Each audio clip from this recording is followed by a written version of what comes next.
Calling ভিসায় যেতে না পারা 17,000 কর্মীর মধ্যে প্রথম ধাপে মালয়েশিয়ায় যাবেন 7,926 জন বাংলাদেশি। এ তালিকা চূড়ান্ত করেছে মালয়েশিয়া সরকার। আগামী কয়েক মাসে 1.5 লাখ বিদেশি কর্মী নিবে দেশটি, যেখানে অগ্রাধিকার পাবেন বাংলাদেশি শ্রমিকরা। মালয়েশিয়ায় সফররত প্রবাসী কল্যাণ উপদেষ্টা আসিফ নজরুল দেশটির স্বরাষ্ট্রমন্ত্রী ও মানব সম্পদ মন্ত্রীর সাথে বৈঠক শেষে এসব তথ্য জানান। 2022 সালে মালয়েশিয়ার শ্রমবাজার চালুর পর দেশটিতে যান প্রায় 5 লাখ বাংলাদেশি।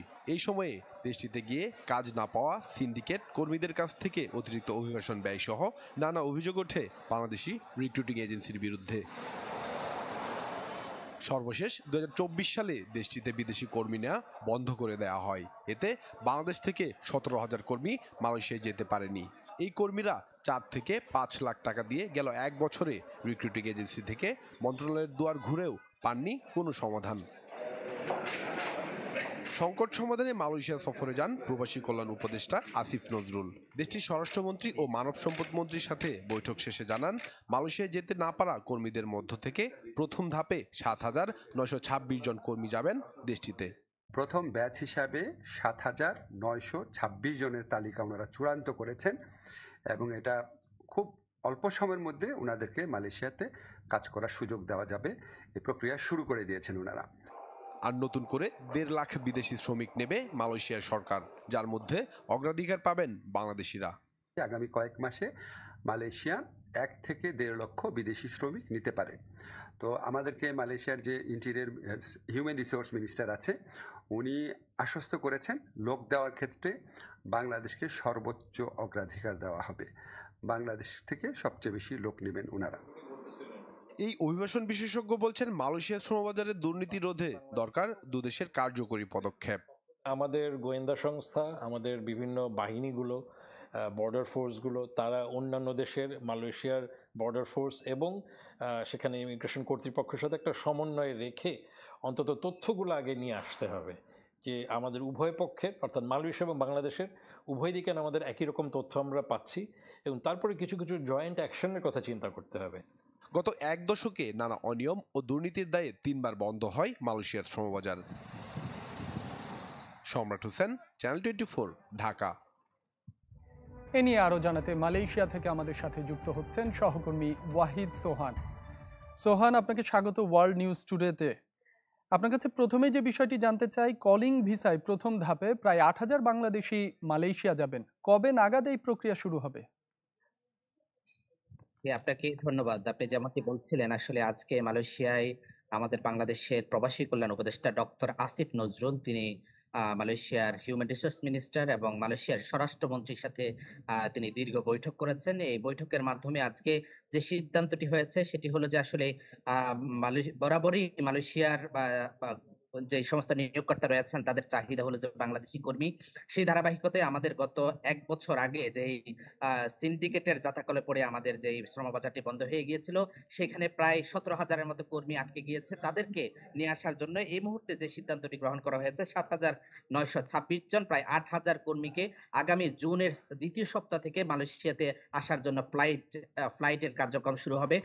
এক্ষেত্রে আমি বলে রাখি যে ধারাবাহিকভাবে আমাদের যেই 17,000 কর্মী আটকা পড়েছেন তারা কিন্তু এখানে চলে আসবেন। তবে একটি জটিলতা আমি আপনাকে বলি যে 17,000 কর্মী আসলে আসার কথা, তাদের মধ্য থেকে অনেকেই কিন্তু তাদের ভিসা জটিলতা রয়েছে এবং তাদের এই ভিসা জটিলতাটাকে দূর করে আদৌ অনেকে আসবে না, অনেকের ভিসা ক্যান্সেল হয়ে গিয়েছে, অথবা নিয়োগকর্তা কোম্পানি কিন্তু অনেক ক্ষেত্রে এই নিয়োগকর্তা কোম্পানি কিন্তু তাদের এই ভিসাগুলো নেপাল বা অন্যান্য দেশ থেকে কিন্তু কর্মী নিয়ে এসেছে। তবে এই জায়গাটুকুতে কতটুকু আমাদের 17,000 কর্মী পুরোটা আসতে পারবে, এটি একটি কিন্তু প্রশ্ন থেকে যায়।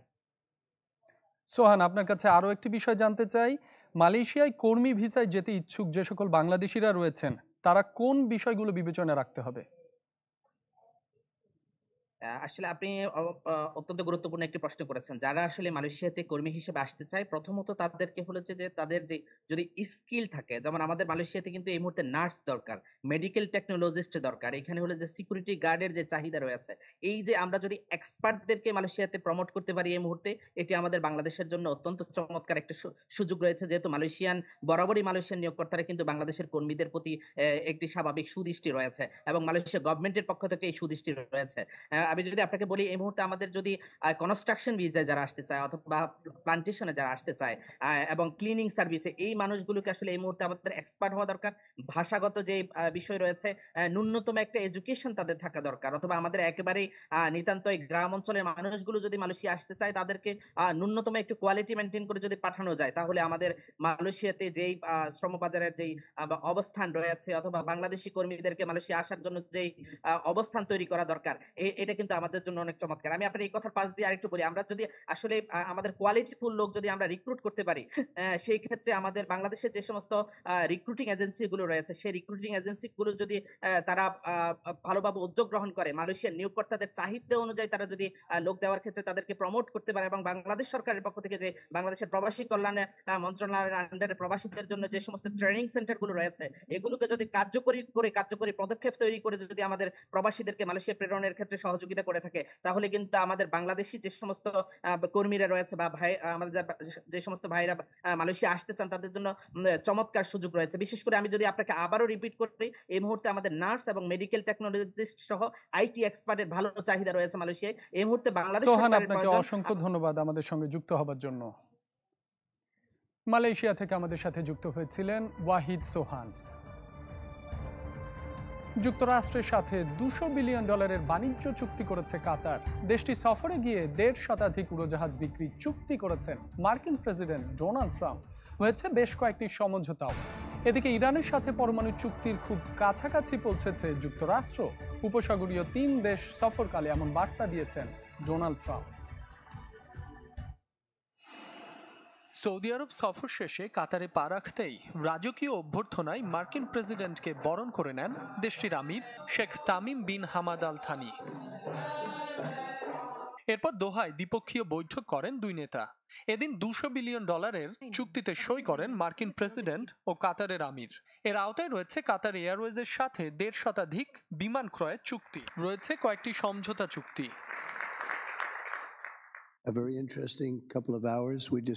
এখানে চমৎকার সময় কাটিয়েছি। বেশ কিছু বিষয়ে আলোচনা করেছি। রাশিয়া ও ইউক্রেন নিয়েও কথা হয়েছে, যেখানে কাতার অসাধারণ ভূমিকা রেখেছে। আমরা ইরান ইস্যুতেও আলোচনা করেছি। আমি মনে করি এই বিষয়ে একটি সমঝোতায় পৌঁছাতে পারব। এই চুক্তি স্বাক্ষরের পর দুদেশের সম্পর্ক অন্য মাত্রায় পৌঁছেছে। ঐতিহাসিক এই সফরের জন্য মার্কিন প্রেসিডেন্টকে ধন্যবাদ। পরবর্তীতে লুসাইল শহরে কাতারের আমিরের আমন্ত্রণে রাষ্ট্রীয় নৈশভোজে অংশ নেন মার্কিন প্রেসিডেন্ট। সেখানে তিনি ইরানের পরমাণু ইস্যুতে কথা বলেন কাতারের সহায়তায় তেহরানের সাথে পরমাণু চুক্তির খুব কাছাকাছি পৌঁছেছে যুক্তরাষ্ট্র। দীর্ঘমেয়াদী শান্তি প্রতিষ্ঠার লক্ষ্যে ইরানের সাথে আলোচনা চলছে বলে জানান ট্রাম্প।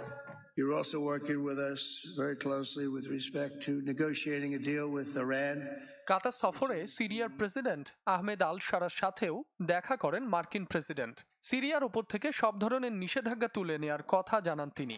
মার্কিন প্রেসিডেন্টের এমন সিদ্ধান্তকে ঐতিহাসিক ও অত্যন্ত সাহসী বলে উল্লেখ করেন সিরিয়ার প্রেসিডেন্ট। মাসুম রাব্বি, চ্যানেল 24। ইসলামী ব্যাংক পিএলসি ওয়ার্ল্ড নিউজ টুডেতে একটা বিরতি নিচ্ছি, ফিরছে একটু পর, সাথেই থাকুন।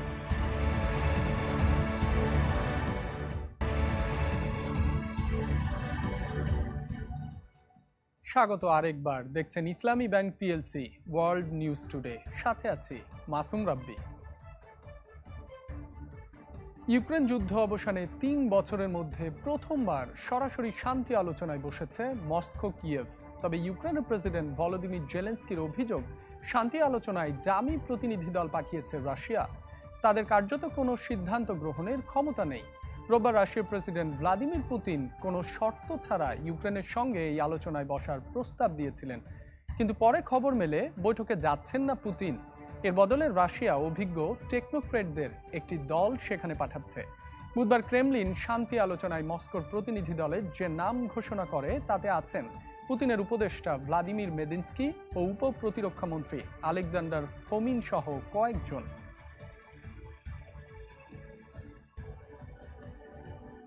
গাজায় বর্বর ধ্বংসযজ্ঞে মত্ত ইসরায়েল একদিনে আরো 85 ফিলিস্তিনিকে ঠান্ডা মাথায় হত্যা করেছে জায়নবাদী সেনারা। গোটা উপত্যকা জুড়ে বিভিন্ন এলাকায় ফিলিস্তিনিদের সরে যাওয়ার নোটিশ দিয়েছে আইডিএফ। বিশেষ করে মধ্য গাজায় আল শিফা হাসপাতালে আরও ভারী হামলার পূর্বাভাস দিয়েছে বাহিনীটি। ফলে হাসপাতালটি ছেড়ে পালাতে ঢল নেমেছে গাজাবাসীর। এদিকে গাজায় বেসামরিক সংস্থার দ্বারা ত্রাণ সরবরাহের ইসরায়েল মার্কিন প্রস্তাবিত নতুন পরিকল্পনা নাকচ করেছে রাশিয়া, ফ্রান্স, চীন ও যুক্তরাজ্য। এর পরিবর্তে উপত্যকাটিতে 2 মাসের বেশি সময় ধরে চলা অবরোধ তুলে দেওয়ার আহ্বান জানিয়েছে দেশগুলো। ভারতের মণিপুরে আসাম রাইফেলসের সাথে বন্দুকযুদ্ধে প্রাণ গেছে 10 জনের। নিরাপত্তা বাহিনীর দাবি তারা সবাই সন্ত্রাসী কর্মকাণ্ডে জড়িত ছিল। বুধবার থেকে রাজ্যটির চান্দেল জেলার কয়েক অঞ্চলে অভিযান শুরু করে আধা সামরিক বাহিনী আসাম রাইফেলস। খেংজয় উপজেলার সামতাল গ্রামে পৌঁছালে নিরাপত্তা ইউনিট লক্ষ্য করে গুলি চালায় বেশ কিছু বন্দুকধারী। পাল্টা গুলিতে 10 জনের প্রাণহানি হয়, আহত হয় আরও বেশ কয়েকজন। সামাজিক যোগাযোগ মাধ্যমে এক পোস্টে সেনাবাহিনীর ইস্টার্ন কমান্ড জানায় এখনো চলমান আছে তাদের অভিযান। সুনির্দিষ্ট গোয়েন্দা তথ্যের ভিত্তিতেই চলছে তাদের তল্লাশি।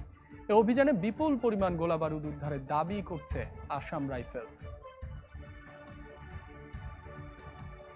ইসলামী ব্যাংক পিএলসি ওয়ার্ল্ড নিউজ টুডেতে আরও একটা বিরতি নিচ্ছি, সাথেই থাকুন।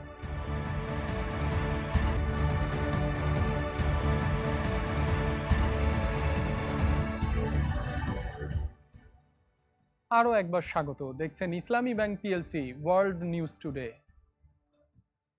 এবার H&S এর সৌজন্যে কান ফিল্ম ফেস্টিভ্যালের খবর।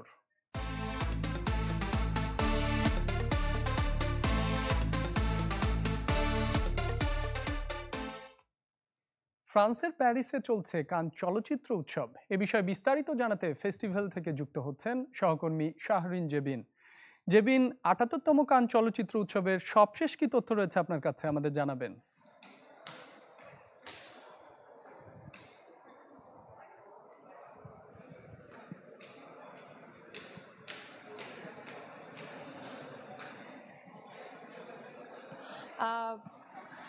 আটাত্তরতম কান চলচ্চিত্র উৎসবের তৃতীয় দিনেও কিন্তু উৎসব মুখর পরিবেশ চলছে। আমি যখন এই মুহূর্তে অন ক্যামেরায় কথা বলছি তখন কিন্তু পাশের থিয়েটারে সিনেমা প্রদর্শিত হচ্ছে এবং সেখানে যেমন সিনেমা হলে দর্শক সিনেমা দেখছেন, ঠিক তেমনি কিন্তু লাল গালিচায় সিনেমার কুশলীরা, তারকারা কিন্তু হাঁটছেন। তো দর্শক, আমি জেবিন যেমন আজকের দিনে এখানে উপস্থিত আছি, ঠিক তেমনি আমাদের ফ্রান্সের প্রতিনিধি হাসান হাবিব উপস্থিত আছেন। আমি একটু তার সাথে কথা বলবো এবং তার কাছ থেকে একটু লাল গালিচা সম্পর্কে আপনাদেরকে জানানোর চেষ্টা করব। হাবিব, আপনি বেশ কিছু তথ্য আমাকে দিচ্ছিলেন লাল গালিচা সম্পর্কে, আমি চাইবো চ্যানেল 24 এর দর্শকদের একটু জানাতে। দর্শকদের প্রথমে বলে রাখি যে এই লাল গালিচায় সাধারণত তারকারা হেঁটে থাকে। আজকে কিন্তু আমরা 2 জন হেঁটেছি, তবে একটু ভিন্নভাবে। আমরা ওই লাল গালিচা দিয়ে আমরা লুমিনিয়র হল বলে, এটা বড় হল যেটা, সেখানে টম ক্রুজের সিনেমা দেখতে আমরা 2 জন একসাথে গিয়েছি। তবে এখানে মজার কিছু ইন্টারেস্টিং বিষয় একটু আপনাকে জানিয়ে নিই। জেবিন, বলো তো ওখানে কয়টা সিঁড়ি রয়েছে, এটা কি তুমি খেয়াল করেছো? হাবিব ভাই, আমি তো এটা জানি না, মানে আমি তো লাল গালিচা হেঁটেছি, আসলে কটা সিঁড়ি এটা জানি না। 24টা সিঁড়ি রয়েছে ওখানে, 24টা সিঁড়ি দিয়ে লাল গালিচা ঢেকে ফেলা হয়েছে। 60 মিটার লম্বা লাল গালিচা। তবে লাল গালিচা নিয়ে কিছু তথ্য আপনাদেরকে আমি দিই, জেবিনকে আমি বলেছি এই বছর কিছু নতুন নিয়ম করা হয়েছে লাল গালিচাকে নিয়ে। লাল গালিচায় যেখানে তারকারা হাঁটে সেখানে তারকাদের বলা হয়েছে যে তারা দীর্ঘ যে কাপড়টা, আপনারা প্রতি বছর দেখেন তারা বাহারি রকমের পোশাক, জেবিনের মতো বিভিন্ন রকমের কালারফুল ড্রেস পরে আসে, সেই ক্ষেত্রে কিছু সীমিত করা হয়েছে যে তারা বড় কোনো কাপড় পরতে পারবে না, যেটি চলাফেরার জন্য এবং নিরাপত্তার জন্য হুমকি। এটি একটি তথ্য। পাশাপাশি আবার বলা হয়েছে যে লাল গালিচায় সাধারণত 2 মিনিটের বেশি কোনো তারকা অভিবাদন গ্রহণ এবং জানাতে পারবে না, যেহেতু অনেক সময় লাগে, সেই কারণে এটি সীমিত সময়ের জন্য নির্ধারণ করা হয়েছে। আরেকটি বিতর্কের জায়গা তৈরি হয়েছে, সেখানে ড্রেস কোডে কিছু বলা হয়েছে যে এখানে ড্রেস কোডটা অবশ্যই শালীন হতে হবে। এখানে তারকারা এখন অভিযোগ করেছে শালীনের ব্যাখ্যাটা কি। এটা একটা দীর্ঘ আলাপ এবং এটা চলছে এবং এটা নিয়ে একটু বিতর্কও তৈরি হয়েছে। পাশাপাশি একটা সর্বশেষ আপনাদেরকে একটা তথ্য জানিয়ে রাখি, এই রেড কার্পেট শুধু দেখতে যখন অনুষ্ঠান শেষ হয়ে যায় রাতের বেলা প্রায় 550 ট্যুরিস্ট আসে শুধু রেড কার্পেটের সামনে দাঁড়িয়ে ছবি তোলার জন্য। এবং এর পাশাপাশি প্রতি বছর নিয়মের বেড়াচালে রেড কার্পেটের তারকার চলাচল, পাশাপাশি নিরাপত্তার বলয়টা কিন্তু পরিধিটা অনেক বেশি করা হচ্ছে। এবং এতে করে যদি বলতে চাই যে লাল গালিচা কিছুটা কিন্তু জৌলস হারাচ্ছে ধীরে ধীরে। আগের মতো অত তারকা বহুল মানে তারকারা ওরকম এক্সক্লুসিভ লুকেও হাজির হচ্ছে না। যাই হোক দর্শক, এই ছিল আমার কাছে এখনকার মতো আপনাদের জানানোর জন্য। 24 মে পর্যন্ত চলবে এই আয়োজন এবং পর্যায়ক্রমে আমি শাহরিন জেবিন চেষ্টা করব কান চলচ্চিত্র উৎসবের এবারের আসলে সকল তথ্য আপনাদেরকে জানানোর জন্য। জেবিন, আপনাকে ধন্যবাদ। ফ্রান্সের প্যারিস থেকে কান চলচ্চিত্র উৎসবের সর্বশেষ খবর জানাচ্ছিলেন আমাদের সহকর্মীরা। এই ছিল আজকের ইসলামী ব্যাংক পিএলসি ওয়ার্ল্ড নিউজ টুডেতে। বিশ্বের গুরুত্বপূর্ণ সব সংবাদ ও বিশ্লেষণ জানতে চোখ রাখুন চ্যানেল 24-এর পর্দায়। এছাড়াও দেখতে পারেন ফেসবুক এবং ইউটিউবে। এতক্ষণ যারা সঙ্গে ছিলেন সবাইকে ধন্যবাদ।